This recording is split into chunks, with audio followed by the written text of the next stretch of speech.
Horas. Bapak Ibu yang terkasih, sebelum kita beraktivitas hari ini, marilah kita mendengarkan firman Tuhan, kita berdoa. Kasih karunia dan damai sejahtera dari Allah Bapa dan dari anaknya Tuhan Yesus Kristus menyertai saudara sekalian. Amin. Firman Tuhan yang menjadi renungan bagi kita pada hari ini di hari Jumat diambil dari kitab Yehezkiel pasal 34 ayat 22. Maka aku akan menolong domba-dombaku supaya mereka jangan lagi menjadi mangsa, dan aku akan menjadi hakim di antara domba dengan domba. Demikianlah firman Tuhan. Bapak Ibu yang terkasih, ada sebuah cerita ketika seorang pengkhotbah mengkhotbahkan terkait dengan kasih. Ia mengatakan bahwa ketika Anda mendapatkan berkat Tuhan dan memiliki dua lebih barang yang sama, maka berikanlah satu kepada mereka yang membutuhkan.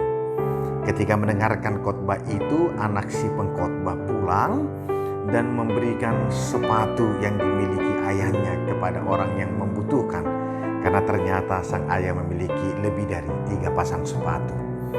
Ketika sang ayah pulang, maka ia begitu kaget mendapati sepatunya berkurang dari satu, dan ia bertanya kepada anaknya, apakah ada yang melihatnya? Dan anak menjawab, ia telah memberikan kepada orang yang membutuhkan. Dan sang ayah merasa marah dan mengatakan, mengapa engkau berikan itu? Sang anak mengatakan, karena ayah tadi khotbah, kalau memiliki barang 2 atau lebih, maka berikanlah kepada mereka yang membutuhkan. Sang ayah mengatakan, itu khotbah untuk mereka jemaat, bukan untuk kita dan keluarga kita. Bapak Ibu yang terkasih, dari cerita itu seringkali memang kita tidak lagi menjadi contoh atau menjadi teladan di dalam kehidupan kita. Terlebih ketika kita menjadi para pelayan Tuhan di gerejanya. Kita seringkali bahkan saat ini menghidupi pelayanan hanya untuk mengambil apa yang bisa menguntungkan bagi saya. Kita menguras tenaga, pikiran, dan berkat jemaat kita hanya untuk kepentingan pribadi kita.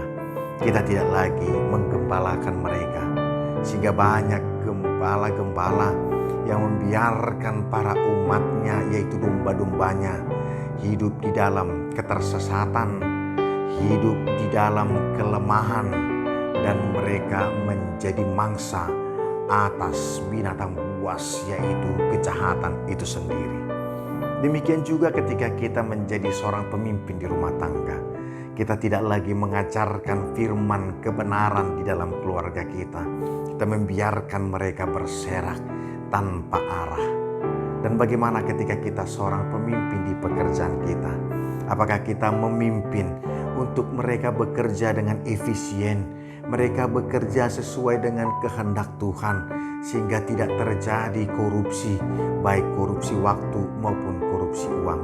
Atau kita hanya menjadi pemimpin tangan besi yang hanya menyuruh tanpa pernah memberikan contoh? Tuhan mengkritik para pemimpin yang tidak bertanggung jawab atas tugasnya. Ketika bangsa Israel berada dalam pembuangan di Babilonia, para pemimpin tidak memimpin umatnya di dalam kebenaran, sehingga mereka menjadi terus di dalam dosa. Mereka menjadi mangsa, mereka tidak dikuatkan, mereka tidak dihibur atas penderitaannya. Karena itu Bapak Ibu yang terkasih, Tuhan akan menjadi gembala itu sendiri. Dia yang adalah gembala yang baik telah memimpin bangsanya dipulihkan dari pembuangan. Dan kita juga telah menerima gembala yang baik itu di dalam Kristus Yesus. Dan gembala yang baik disebutkan di dalam Yohanes pasal 10 ayatnya yang ke-10, yaitu gembala yang baik. Ia datang bukan untuk mencuri atau membunuh, tetapi ia datang untuk memberikan kehidupan, dan kehidupan di dalam kelimpahan. Maka ketika Allah menjadi gembala kita, kita hidup di dalam kelimpahan, di dalam kehidupan itu sendiri, yaitu di dalam Kristus. Bapak Ibu yang terkasih, ketika saat ini kita merasa lemah, ketika saat ini kita berada dalam keterbatasan fisik oleh karena sakit dan lain hal, percayalah di dalam ketersesakan kita, Allah Tuhan kita, yaitu Gembala yang agung itu, tidak akan membiarkan kita hilang, tersesat, dan bahkan menjadi mangsa di dalam kejahatan.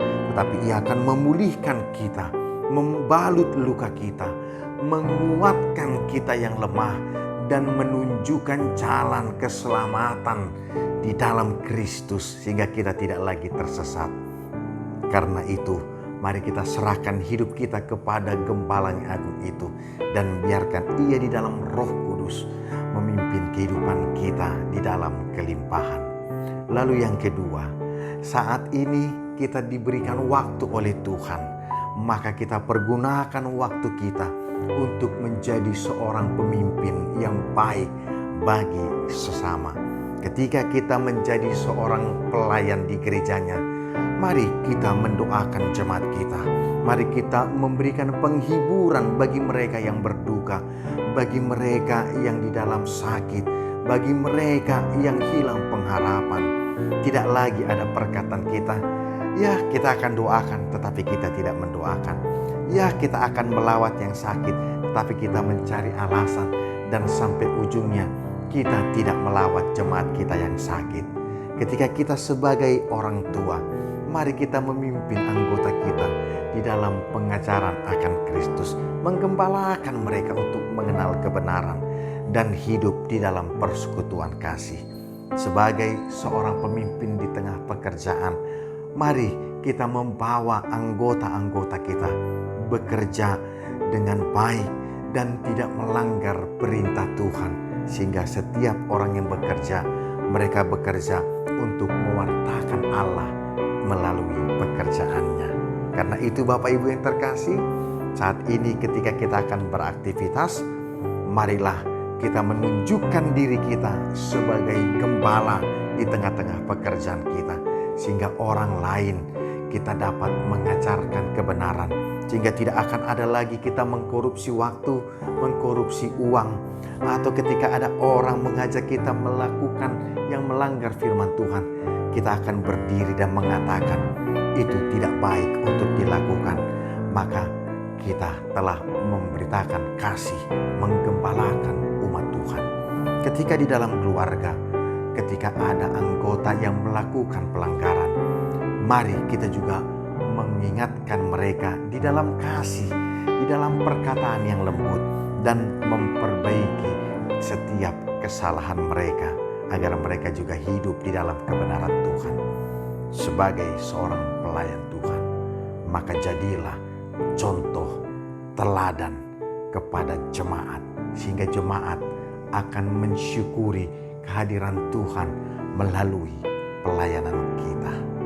Mari kita berproses untuk menjadi gembala yang baik di dalam memberikan kehidupan kepada jemaat Tuhan, kepada sesama Tuhan. Tuhan dimuliakan melalui kehadiran kita. Ia yang tidak akan pernah meninggalkan kita. Satu domba pun yang tersesat, Ia akan datang dan mencarinya. Demikianlah kebaikan Tuhan. Dan marilah kita juga mau dipakai untuk mencari domba yang hilang dan mengembalakan mereka di dalam kehidupan ini. Tuhan menguatkan dan memberkati kita menjadi gembala yang baik, menjadi contoh yang memberikan disiplin, memberitakan kasih, dan menjadi teladan di dalam hidup ini. Selamat beraktivitas dan berakhir pekan. Tuhan memberkati. Amin. Kita berdoa.